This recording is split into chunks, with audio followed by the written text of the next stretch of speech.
Chapter 10, 1 and 2, of the obligation of the English Benedictines to the mission, the sublime perfection of that employment. 3 and 4, the care of it belongs only to religious superiors and not at all to particular religious. 5 through 11, great danger of seeking that employment and false pretenses to obtain it, etc. 12, how the said charge is to be performed. 1.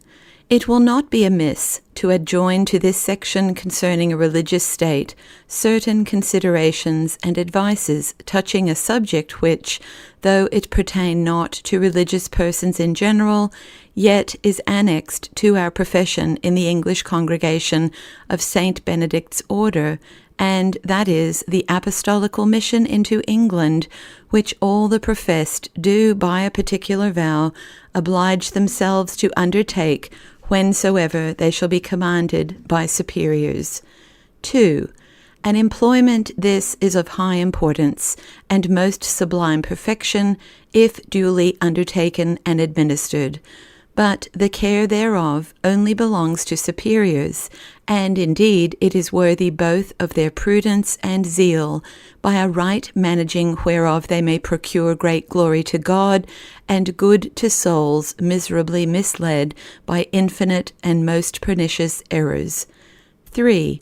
But as for particular religious, they are merely to be passive in the business. They are to submit themselves to the undergoing of all the pains, incommodities, and dangers of it, whensoever it shall be imposed on them. But this being only an accessory obligation and capacity, they are not to suppose that when God gives them a vocation to a religious life, this doth make any alteration at all in their essential design, most secure and profitable to their own souls, which is the leading a solitary, devout, and abstracted life, and therein aspiring to contemplation. This only must they aim at, and to this must they order all their thoughts and actions, as if they were all their lives long to be imprisoned in their cloisters. Therefore, neither entering nor afterwards must they entertain any thoughts or designs about anything that is out of the limits of their convents, in which, for as much as concerns themselves, their desire and intention must be to live and die. Particularly, they ought to banish out of their minds all meditations and inclinations to go in mission into England. Yea, if they will indeed comply with their essential profession, they must resolve, as much as lies in them, and without offence to God or disobedience to their superiors, to prevent such an employment, of which they cannot without pride think themselves worthy, or able to encounter all the temptations and dangers accompanying it, simply and sincerely confining all their thoughts and affections to that life of solitude, abstraction, and prayer which they have vowed, and in which their souls will find truest comfort and security. 4. Consequently, neither must they, with an intention to approve unto their superiors their fitness for that charge, thereby, as it were, inviting them to make use of them for it, apply themselves after such a manner to the studies proper for such an employment, as in any measure thereby to hinder or interrupt the reading of such books as are most beneficial to their souls, and much less to hinder their daily serious recollections. In case their superiors, who are only concerned in that business, shall require of them to apply themselves diligently to such studies as may fit them for the mission, they are obliged therein to submit themselves to obedience. Yet, even in that case, if they find that much time cannot be spent in them without hurt to their spirit and a neglect or prejudice to their appointed recollections, they ought to acquaint their superiors with their case, who, no doubt, will prefer the good and advancement of their souls by solitude, purity of spirit, and internal prayer before any other considerations whatsoever.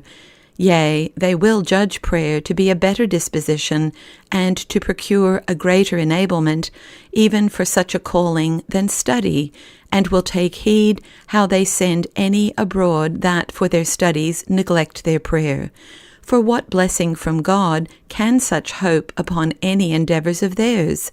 Is it not more likely that themselves will be perverted than others by them converted? 5. It cannot easily be imagined how mischievous to many souls the neglect of such advices may be. Some will perhaps have a mind to take the habit for that end and intent principally of going afterward into England. What miserable distractions would such a resolution cause during all the time of their abode in their convent, for all their thoughts, almost all their affections, hopes, and designs will be carried abroad into another country, so that the place of their profession will be esteemed a place of exile to them. And so far will they be from procuring a divine light and grace to enable them for so terrible an employment by the means of prayer, that prayer and solitude will be distasteful to them. Regular observances will be a burden, and anything that may delay their intention, which they say is of converting souls, but alas, perhaps with the loss or at least imminent danger of their own. 6. Nay, some that at the beginning have simply and with a good intention taken the habit, yielding afterward to the spirit of tepidity, which turns their happy solitude into a prison, will look upon the mission as a means to free themselves from their profession, and therefore will not fear to use all means, by friends and solicitations of their superiors, that they may be suffered to quit it and go in mission. God only knows into what dangers and temptations they wilfully thrust themselves, being utterly unprovided of light or grace to resist them. And what other issue can be expected but that God should give them up to such temptations, unto which, out of a sensual affection to the world, pride, and a weariness of prayer, they have exposed themselves without any call from him, yea, contrary to his will? 7.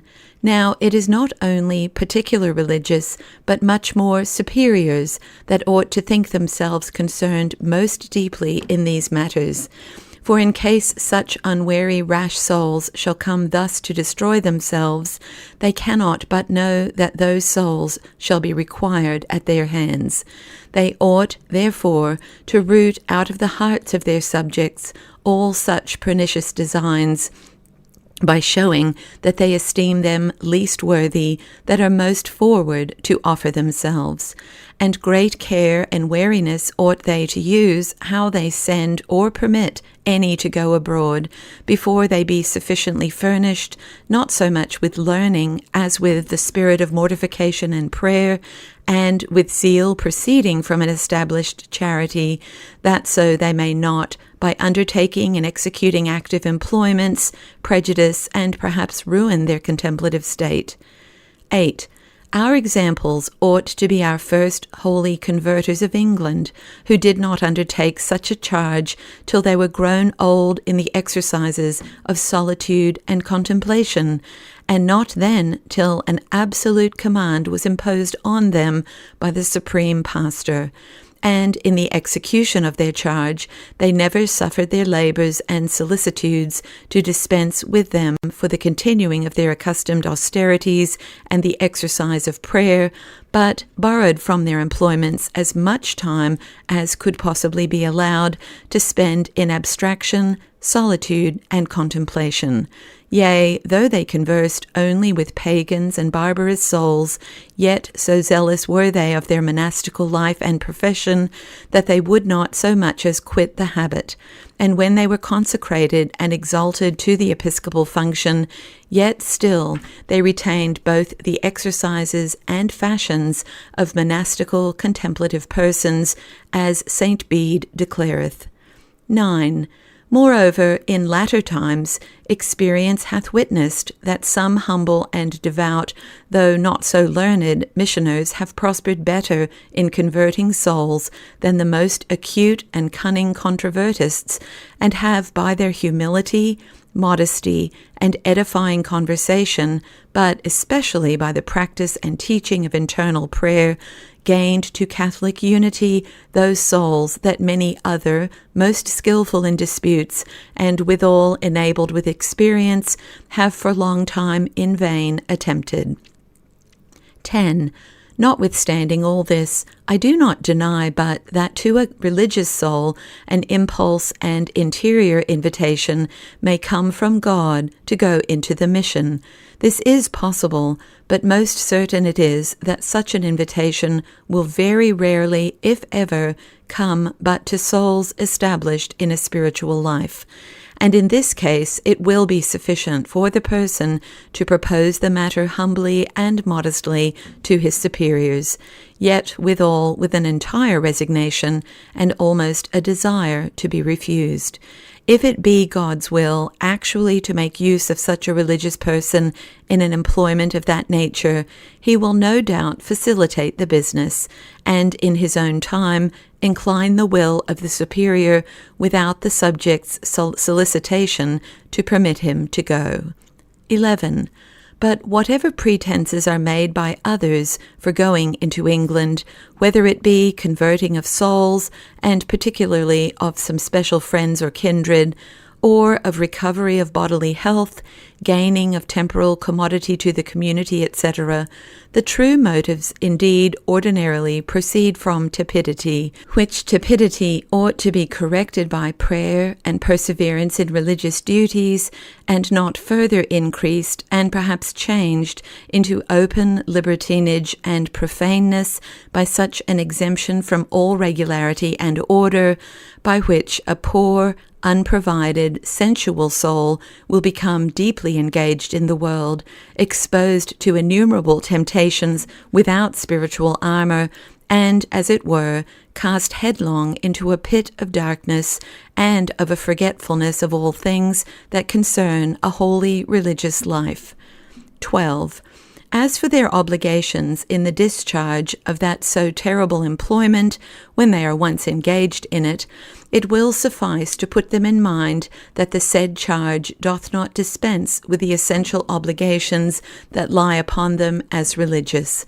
If in their convents they ought to be humble, abstinent, devout, etc., much more ought they, being still religious, but now exposed to innumerable temptations, to increase a vigilance over themselves, to avoid all unnecessary vain conversations, all solicitudes about external things, etc., and to practice all possible abstraction of life, solitude, both external and internal, but especially not to neglect the principal duty of all, which is pure spiritual prayer, which alone can procure security to their own souls and blessings upon others. For surely, if prayer be necessary in a convent, much more is it necessary to such persons living in the world. The end of the first treatise.